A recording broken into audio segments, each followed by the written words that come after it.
berapa. Yang sebelah kiri saya ini yang di Bioratu kadar pH-nya berapa tanah, yang sebelah kanan yang tidak di Bioratu kadar pH-nya berapa. Nah, kita akan melihat hasil pH-nya ini. Ikut tayangan pengukuran pH tanah di lahan Bapak Royo, Sogaten.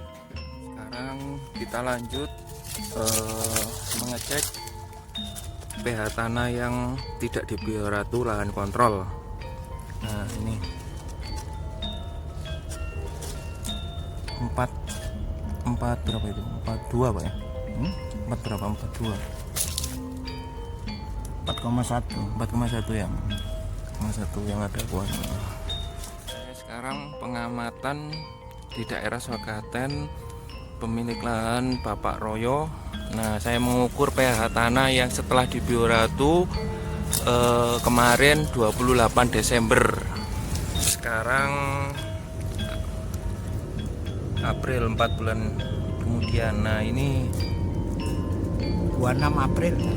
Ya, sekarang 26 April, berarti 4 bulan. Ya. Ada kenaikan pH sebesar 1,2 di lahan Bapak Royo. Berikut tayangan pengukuran pH tanah di lahan Bapak Anang. Kontor Bapak Anang yang sampingnya yang tidak memakai Bioratu, kadar pH tanahnya 4. Lahan yang di Bioratu depannya lahan kontrol, sebelah Pak lahan kontrol pemilik Bapak Anang daerah Sogaten. Nah, ini indikasi angka 5.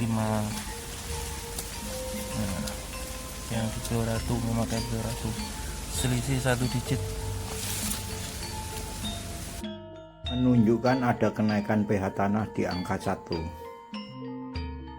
Tayangan pengukuran pH tanah di lahan Bapak Mul Krokeh, Madiun.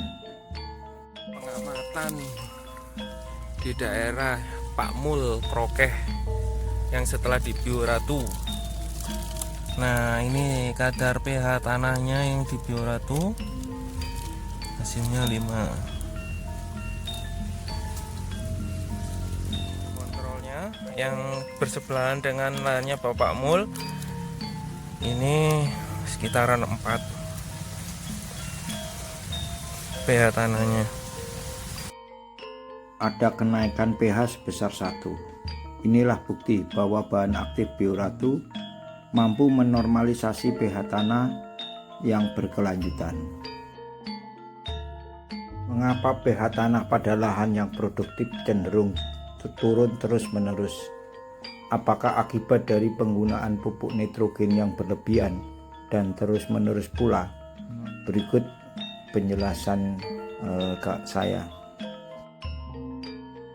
Apabila pupuk nitrogen diaplikasi di tanah, maka akan segera terbentuk amonium, dan amonium akan segera terbentuk senyawa nitrat.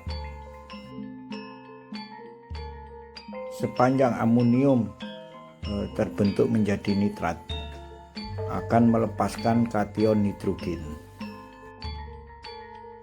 Berikut diaplikasikan pupuk fosfat pada pemupukan berikutnya atau bersamaan dengan pemupukan pupuk nitrogen, maka kation hidrogen akan bertambah di tanah sepanjang amonium berubah menjadi nitrat. Apabila nitrat bisa dijerat oleh akar, maka akan segera terbentuk ion hidrogen atau melepaskan ion hidrogen. Maka akan bereaksi dengan kation hidrogen menjadi air. Masih tersisa 1 kation hidrogen. Apabila nitrat tidak terjerat akar, maka akan tersisa 3 kation hidrogen karena tidak terlepasnya ion hidrogen.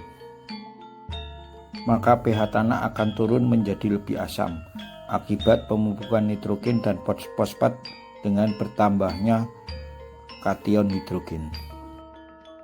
Inilah dampak buruk apabila hara nitrogen tidak bisa dijerat oleh tanaman.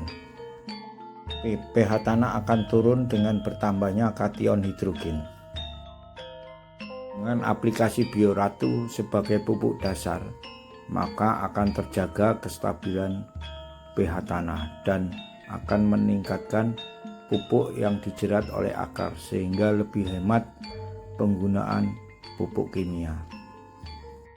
Demikian penyampaian saya sekilas tentang Bioratu bisa meningkatkan pH tanah. Terima kasih.